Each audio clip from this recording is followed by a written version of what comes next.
श्रीनगर, दिल्ली में सर्वदलीय बैठक के बाद श्रीनगर में नेशनल कॉन्फ्रेंस प्रमुख और पूर्व मुख्यमंत्री फारूक अब्दुल्ला और पूर्व मुख्यमंत्री उमर अब्दुल्ला मीडिया से रूबरू हुए। इस दौरान फारूक अब्दुल्ला ने कहा, पीएम नरेंद्र मोदी से मुलाकात अच्छी रही। पार्टियों ने अपना पक्ष उनके सामने रखा। उनकी ओर से ये पहला कदम था कि हम जम्मू कश्मीर में बेहतर परिस्थितियों का निर्माण कैसे कर सकते हैं और एक राजनीतिक प्रक्रिया शुरू कर सकते हैं। वहीं उमर अब्दुल्ला ने कहा कि हमें वहां पीएम की सर्वदलीय बैठक में गठबंधन के तौर पर नहीं बुलाया गया था। अगर ऐसा होता तो गठबंधन से केवल एक व्यक्ति को आमंत्रित किया जाता।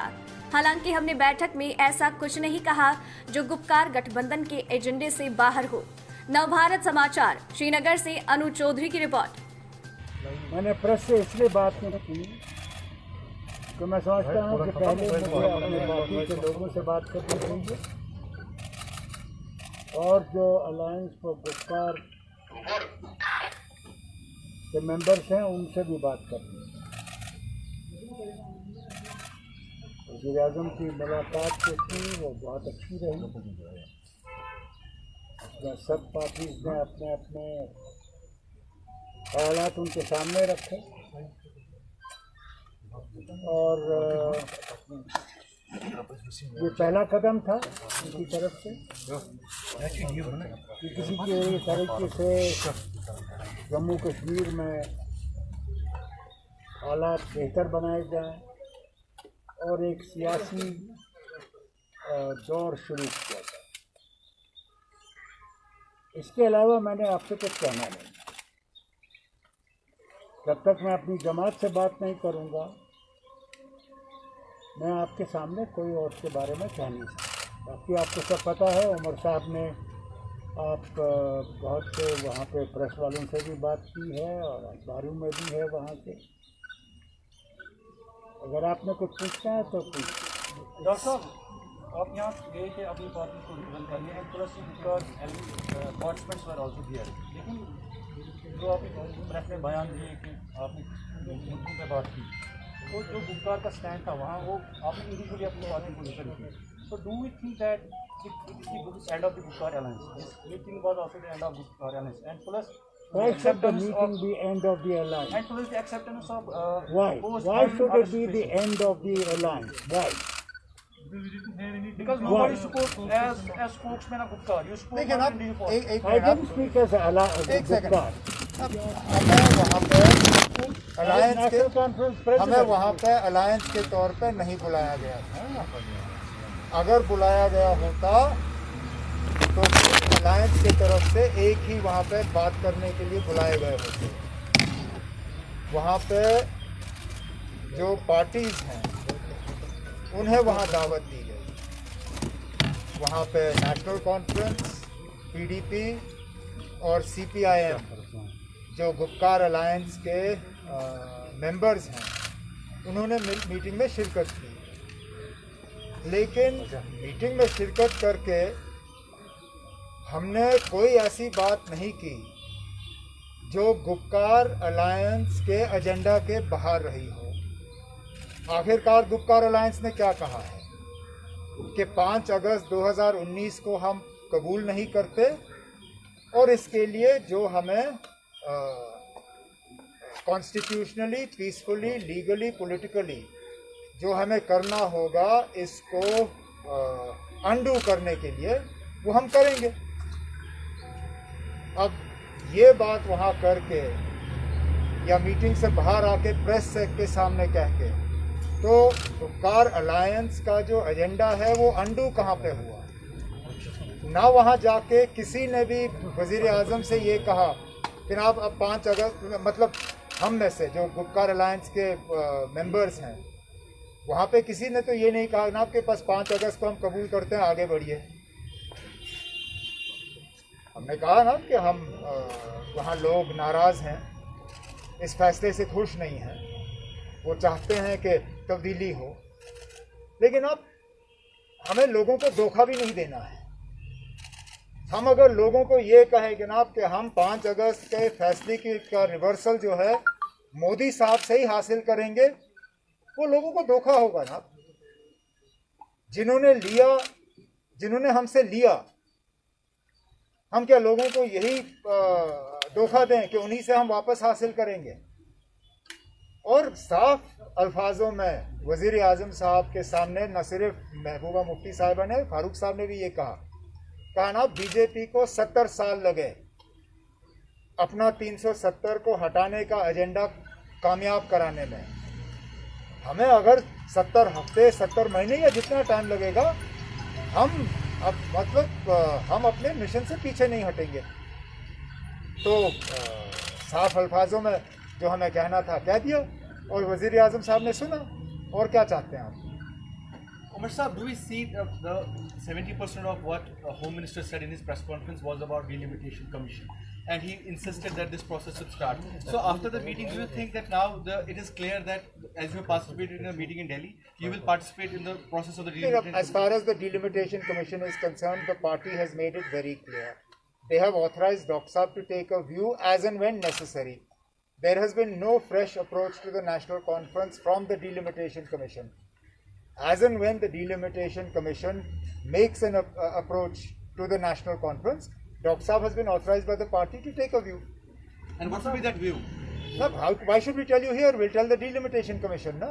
He has been authorized to take a view. He'll take a view at that time. जिस तरह से अमित शाह का स्टेटमेंट आया या ट्वीट आया या मोदी साहब का ट्वीट आया मीटिंग के बाद, तो उसमें इलेक्शन से फिर दिन सीक्वेंस के हिसाब में से किया था, तो क्या आपको वो तस्लीम है? फिर अब हमने देखना, ये बात मतलब अमित शाह साहब की जो बात आई वो बाकियों के बोलने के बाद आई, लेकिन वज़ीर आज़म साहब की तकरीर से पहले आज़ाद साहब ने हम सब के तरफ से वहाँ बात की और कहा कि ये टाइमलाइन हम नहीं मानते।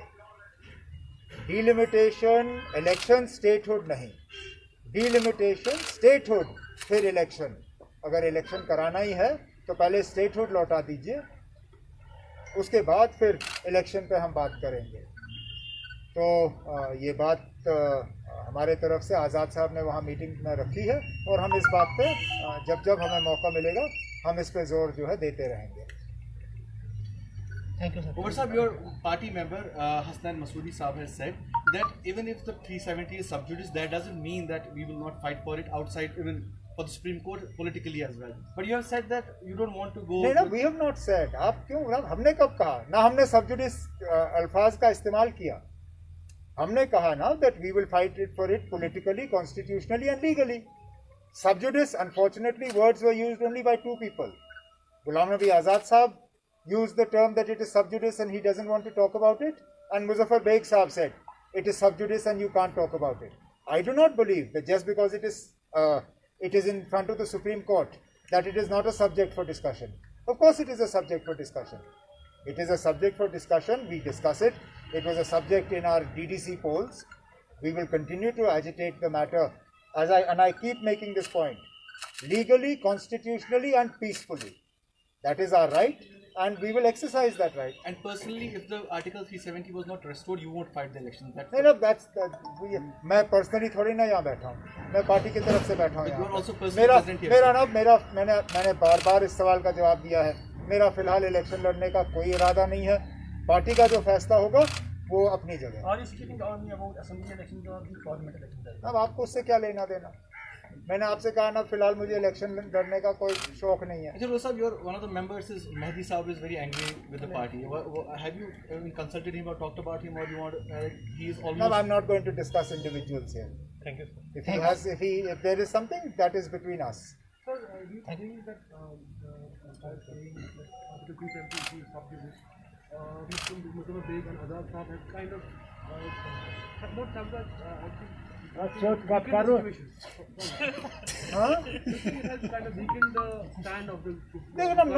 Neither of them are members of the Gupkar Alliance. Neither Muzaffar Beg was a member of the Gupkar Alliance. Now he is not. In fact, he very openly said in the meeting with the Prime Minister that he has no political allegiance and that he doesn't belong to any political party. Azad Saab belongs to the Congress party. They have their own view. But their view is not binding on us and it's not binding on the Gupkar Alliance. Just because the matter is in front of the Supreme Court, so many matters are in front of the Supreme Court.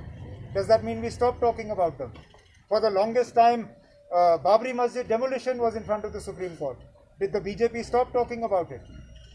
They continue to press their agenda on Ram Temple, and therefore, even if the matter is sub judice or in front of the Supreme Court, that does not stop us from stating our point of view, and we will continue to do that. Umar साहब जब आप चीज़ों को Last one. हाँ यार supreme court में सारा है क्योंकि आप जो जम्मू कश्मीर और वो आपने चैलेंज किया सुप्रीम कोर्ट में तो all this things election statehood and follow after that वो उसी के दायरे में तमाम आते हैं मेरा वो तो वैसे तो बहुत कुछ करेंगे और उसको कबूल नहीं करेंगे because you have challenged the entire we have challenged the entire thing now, but that doesn't mean we stop.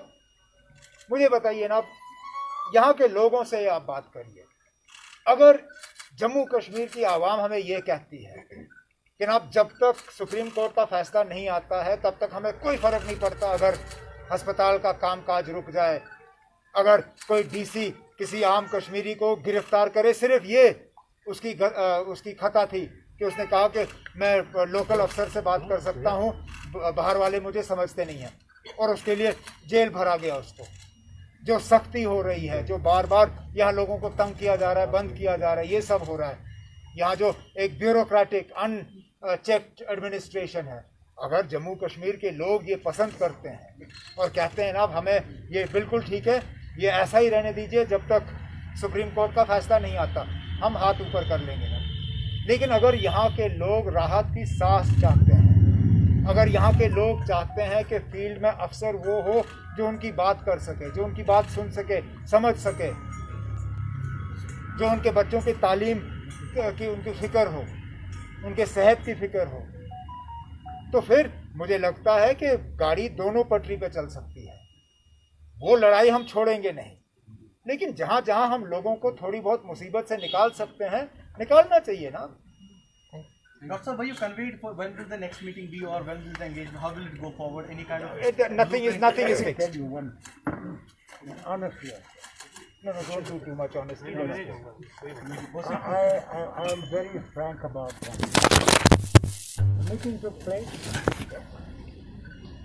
in a good atmosphere. It took place, and I made it very clear. The first Prime Minister of India promised us plebiscite, but went back on it. Narasimha Rao ji, before election, promised us autonomy and said sky is the limit, but not independence. We said we have never asked independence, we've asked for autonomy. He promised us on the floor of the house. Where is it? Thank you. So I said frankly, there is a level of mistrust, and that mistrust has to be removed. How you remove it, you have to take it. That is why even Dr. Karan Singh today, if you read the newspaper, has said that statehood must be brought forward. So let's not jump. Let's see what they do.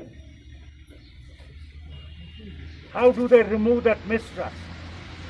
Or will they continue that mistrust? What makes you hopeful now? I cannot say more than this. That is enough.